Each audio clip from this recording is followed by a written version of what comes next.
dari surat 30 ayat 30, fa'aqim wajhaka lid-dini hanifah, hadapkanlah wajahmu dengan lurus kepada ad-din, fitratullah allazi fataran nasa 'alaiha, fitrah Allah yang telah menciptakan manusia menurut fitrah itu. Jadi dari mana mulainya ad-din sebagai fitrah penciptaannya manusia? Yaitu ketika sebagaimana hadis Nabi mengatakan, awaluddin ma'rifatullah. Saya ralat, mungkin ini bukan hadis Nabi tapi pendapat dari ulama-ulama yang mengetahui. Awaluddin ma'rifatullah, awalnya din adalah mengenal Allah, dan ini sangat benar. Jadi ad-din dimulai ketika terjadinya peristiwa Alastu yang dijelaskan di surat Al-A'raf surat ke-7 ayat 172. Alastu birabbikum qalu bala syahidna. Allah bertanya, apakah aku ini Tuhanmu? Kita menjawab, betul, engkau Tuhanku. Jadi peristiwa inilah dimulainya ad-din. Kita mulai mengenal Allah. Jadi perjalanan diri kita dari sini, aku, sampai masuk ke dalam jasad, inilah disebut jalur ad-din.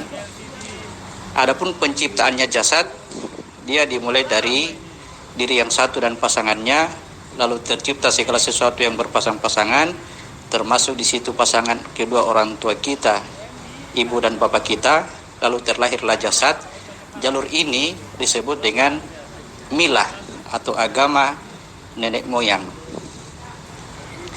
Jadi kesimpulannya bahwa penciptaan jasad mengikuti jalur ad-din, ya. Kemudian masuknya aku setelah berjanji kepada Allah sampai masuk ke dalam jasad, itu disebut dengan jalur ad-din. Saya ulangi, penciptaannya jasad adalah jalur milah, masuknya aku dari perjanjian awal sampai masuk ke dalam jasad adalah jalur ad-din. Dan sekarang kondisinya adalah bersatunya antara milah dan ad-din, atau agama dari Allah dan agama dari nenek moyang. Nanti pada akhirnya ketika kita berpisah kembali dengan jasad, ya, disitulah kita ucapkan lakum dinukum waliyadin, untukmu agamamu wahai jasad, karena engkau tercipta dari sesuatu yang berpasang-pasangan, terpaksa kita berpisah, saya tinggalkan engkau dan aku juga kembali kepada agamaku, yaitu fitrah pertama ketika aku diciptakan.